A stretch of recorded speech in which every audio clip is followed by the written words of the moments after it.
Non, non, non, non, non, non, non. Je sens que cette Coupe du Monde là va être tendue. Je sens que cette Coupe du Monde là va être tendue, surtout pour le Brésil. Franchement, aujourd'hui, je m'attendais à un match beaucoup plus disputé que ça. C'est ça le Brésil dont... C'est ça.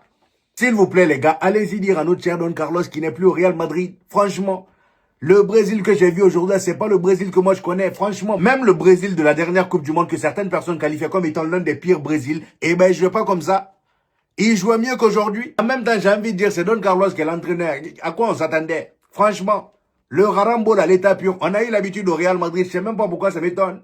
Franchement, aujourd'hui, tout au long de la première mi-temps, c'était bloc bas. Ça me faisait même bizarre de voir le Brésil jouer comme ça. Bloc bas, et dès qu'ils ont le ballon, ils essaient de partir en transition. Sauf que malheureusement pour eux aujourd'hui, ils sont tombés sur un os. L'équipe de France, en tout cas l'équipe titulaire de l'équipe de France d'aujourd'hui là, celle de la première mi-temps là, était largement au-dessus du Brésil. C'était domination totale en première mi-temps. Cependant, je tiens juste à préciser que du côté du Brésil, il y avait quelques absents. Gabriel n'était pas là, étant donné qu'il s'est blessé il n'y a pas longtemps. Même Marquinhos n'était pas là, donc défensivement parlant, il s'était désavantagé. Mais je suis désolé, hein, pour moi, ça peut pas être une excuse pour ce que j'ai vu aujourd'hui. Tactiquement parlant, c'était très limité et même avec le ballon, ils avaient du mal. Donc aujourd'hui, les amis, comme vous avez pu le voir, match amical entre le Brésil et la France, ça faisait maintenant plus de 10 ans qu'ils s'étaient plus affrontés. Et à l'approche de la Coupe du Monde, autant vous dire que ce match était très attendu. Il y avait qu'à voir le stade. Le stade était blindé. Franchement. Pour un match amical, le stade était blindé. Et en plus de ça, malgré tout, ça peut être une affiche de finale de Coupe du Monde. Même si oui, le Brésil que j'ai vu aujourd'hui, là, ça passe pas les huitièmes de finale. En tout cas, s'ils jouent comme ça, les huitièmes de finale de Coupe du Monde, là, faut oublier. Donc aujourd'hui, pour ceux qui n'ont pas regardé le match, l'équipe de France a aligné cette composition-là. C'était une composition vraiment terrifiante. Le front de l'attaque était juste dingue. Kylian Mbappé, Ousmane Dembélé et sur les côtés, Olise et Ekitike. Dans la composition, c'est juste la présence de Rabiot qui fait un peu tâche au milieu à côté de Tchouaméni. Sinon, à part ça, franchement, la composition était top. Même le Rabiot dont je parle, il a fait un bon match. Donc aujourd'hui, les amis, dès le début de la rencontre, on a vu une équipe de France qui était venue avec des intentions de garder le ballon dans les pieds. Ils ont gardé la position du ballon pendant tout au long de la mi-temps. Et comme je vous le disais, le Brésil se contentait de rester en bloc bas derrière. La preuve, en première mi-temps, ici, j'ai les statistiques devant moi. 65% de possession pour l'équipe de France et seulement 35% pour le Brésil. Même dans mes rêves, j'aurais jamais cru ça. Normalement, le Brésil, c'est eux qui gardent le ballon. Le Diogo Bonito, ce nom-là vient de chez eux. Franchement, on est passé de Diogo Bonito à Karamboul. En même temps, c'est Carlo Ancelotti, j'ai envie de dire. Vous voyez ce que je veux dire? C'était vraiment horrible à voir. Le Brésil qui défend. Même, vous avez Rafinha et Vinicius devant, vous exploitez même pas. Ils exploitaient pas. Rafinha était là, au début on le voyait voilà pressé comme il le faisait au FC Barcelone, il pressait la défense de l'équipe de France mais à un moment donné il a arrêté, il s'est contenté de replier et l'équipe de France quant à eux malgré qu'ils avaient la position de balle lors des 20 premières minutes avait énormément de mal à bouger le bloc défensif du Brésil. Cependant avec quand même de très beaux déplacements de leur côté, Ousmane Dembélé qui jouait 9 de base mais qui décrochait pour jouer en tant que milieu, Hugo Ekitike qui jouait en tant qu'ailier gauche permettait énormément avec Kylian Mbappé. D'ailleurs en début de match comme vous pouvez le voir à l'image, Kylian Mbappé déclenchait plusieurs actions sur le côté gauche et de l'autre côté on avait Olise qui avait un peu ce rôle d'électron libre, parfois il était à droite, parfois au milieu. Olise qui d'ailleurs encore une fois sur ce match-là a mis du respect sur son nom. Franchement, quel match! Quel match! Ce gars-là sait jouer au ballon. Ce gars-là sait jouer au football. L'aisance technique que ce gars-là a. Quand il a le ballon dans les pieds, j'ai aucun stress. Tu vois que tout est fluide. Même les passes les plus compliquées, ce que toi tu vois en compliqué, il te le fait normal. Il te le fait normal. Aujourd'hui, il fallait voir comment il se baladait au milieu. Franchement, très très gros match de la part de Mikel Olise. De toute façon, on va en parler juste après. Donc pour revenir sur le match les amis, l'équipe de France malgré la possession avait énormément de mal à bouger le bloc défensif du Brésil. Et dans la conservation du ballon avec quand même quelques petits déchets, l'équipe de France a même failli prendre un but avant la 30e. Là, je sais plus c'était à quelle minute exactement. L'équipe de France a failli encaisser un but à cause d'une perte de balle d'Ousmane Dembélé. Vous voyez ce que je veux dire? Il y avait des petits déchets comme ça, des passes ratées. Et c'est justement sur ces erreurs-là que le Brésil profitait pour être dangereux. Parce que sans ça, ils n'étaient pas dangereux. C'est grâce aux erreurs de l'équipe de France que le Brésil se montrait dangereux. Sinon, à part ça, ils n'étaient pas du tout dangereux en première mi-temps. Et c'est dans ça qu'ils sont restés à la 32e minute sur une sortie de balle du Brésil. Ousmane Dembélé et Tchouaméni font un gros pressing sur le porteur du ballon. Tchouaméni récupère le ballon, fait la passe à Ousmane Dembélé. Ousmane Dembélé qui voit automatiquement Kylian Mbappé dans la profondeur. Et il n'a même pas tergiversé ni une ni deux. Il fait la passe en profondeur pour notre cher Kylian. Kylian vient devant le gardien. Il le lobe. Kylian Mbappé, on peut tout le reprocher, mais ce truc de finition là, en tout cas, on peut rien lui dire.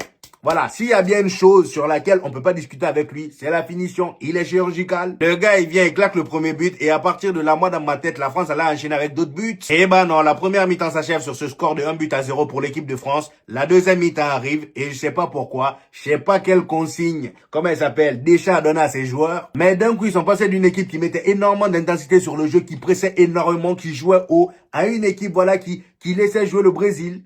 Genre, ils étaient hauts, mais sans trop presser. Je me suis dit, non, si vous continuez comme ça, ils vont égaliser. Ils vont égaliser. Et c'est justement dans cette petite phase-là, en début de deuxième mi-temps, que le Brésil a commencé à se montrer dangereux. Ils étaient de plus en plus devant la surface de l'équipe de France. Et c'est justement dans ça qu'ils sont restés à la 55e minute sur une grosse action du Brésil. Upamecano, dernier défenseur, fait faute sur Wesley. Voilà. Il fait faute sur Wesley, carton rouge. D'abord, il y a l'arbitre qui donne carton jaune et ensuite il part regarder la VAR, il donne carton rouge. Bon, le carton rouge c'était un peu sévère parce que c'est pas non plus une faute de fou. Sur l'action, je pense que le fait que Wesley mette son bras sur la poitrine d'Upamecano, ça l'a un peu déstabilisé, raison pour laquelle il a appuyé ses pieds. La faute n'était pas si grave que ça, mais étant donné que c'est le dernier défenseur, la règle c'est la règle, il sort. Et d'ailleurs, devinez qui est allé voir l'arbitre pour insister sur le carton rouge. Devinez. C'est un petit quiz. Vini. Comme par hasard, lui, quand il s'agit de réclamer quelque chose, on peut compter sur lui. Le gars, il a insisté, rora. L'arbitre allait regarder la VAR. Carton rouge pour Upamecano. Voilà. Et pendant qu'on pensait que ce carton rouge-là allait aider le Brésil à égaliser, eh ben non. Ils ont encaissé un but juste après. Voilà. Sur une action où, encore une fois, l'équipe de France ressort magnifiquement. Le Brésil s'est fait avoir.